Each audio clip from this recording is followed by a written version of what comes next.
Прво ќе се навратиме на оние 3 месеци, месец април, мај и јуни, кога се одвиваше онлайн наставата и реално бела дека не бевме подготвени, меѓутоа морам да кажам дека максимално се подготвивме, конкретно нашето училиште Круме Кепески одлично ја реализираше онлайн наставата со поддршка на директорот на училиштето и со поддршка на наставниот кадар во нашето училиште. Конкретно ние работевме со платформата Google Classroom, во која што беа вклучени активно сите ученици и бевме како наставници во секој момент тука за нашите ученици. Истовремено ќе надополнам дека во тој период Министерство за образование и наука активно учествуваше во организирање на онлайн наставата, конкретно ТВ училници и платформата Eduino, кои што беа дополнителна поддршка за учениците во рамките на сите основни училишта. Бев учесник во ТВ училница добри 2,5 месеци со 36 наставни часа. Се трудев на секаков можен начин новите наставни содржини за учениците од 6 до 9 оделение да ги направам поедноставни, поразбирливи за учениците, истовремено тоа представуваше доближување или навраќање на учениците на училишните клупи. Сепак морам да кажам дека имаме едно позитивно искуство, конкретно од нашето училиште, и ми беше мило и драго што бев дел од ТВ училница, што помогнав на голем број ученици на територијата на нашата земја. Оваа година, да, како што рековте, онлайн наставата се планира за онлайн часови за учениците на трето оделение. Министерство за образование и наука имав можност да го посетам пред 2 недели, каде што имавме презентација на националната платформа која што е предвидена за учениците во основно училиште и во средно училиште. Таму беа и представници на оние директно вклучени или инволвирани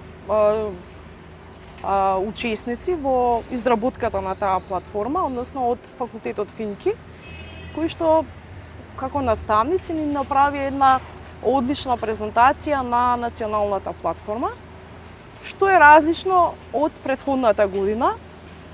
Тоа што оваа година се планира директна видео поддршка на наставата преку платформата Teams, што можам да кажам дека е голем плюс во наставата. Зошто? Затоа што се возможува директен контакт со самите ученици, а нормално тоа е и целта на нас како наставници, воспоставување на интерактивна настава и една нова платформа која што е универзална, Moodle,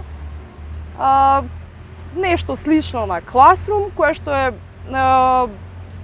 поедноставна за работа, прилагодена за возраста на учениците, прилагодена за наставниците, и мислам дека ќе имаме одличен резултат, и како впрочем што имавме на крајот на претходната учебна година.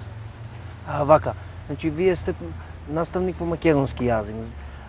Дали верувате, дали мислите дека токму таа платформа која возможува директна врска помеѓу учениците и наставникот може барем до некаде да го надомести физичкото присуство? Како да речеме да се задржи вниманието на децата? На кој начин ќе се одвива тоа по-конкретно? Вака, ние како наставници воопшто и во основно и во средно училиште сме тие кои што сме креативни или ја создаваме наставата и сме оние кои што треба да го привлечеме вниманието од другата страна. На кој начин? Со поставување на презентации кои што истовремено ќе бидат и видео и аудио поддршка за учениците од другата страна. Во самите презентации ќе вметнуваме линкови, конкретно за предметот македонски јазик, како веќе станува збор за тема драма, во тој случај ќе внесеме кус извадок од некоја драмска изведба, што нормално кога би била физичка наставата, учениците би можеле тоа да го изведат преку драматизација. Тоа е вака накусо, со презентации, значи интерактивната настава ќе пружи голем резултат, сметам.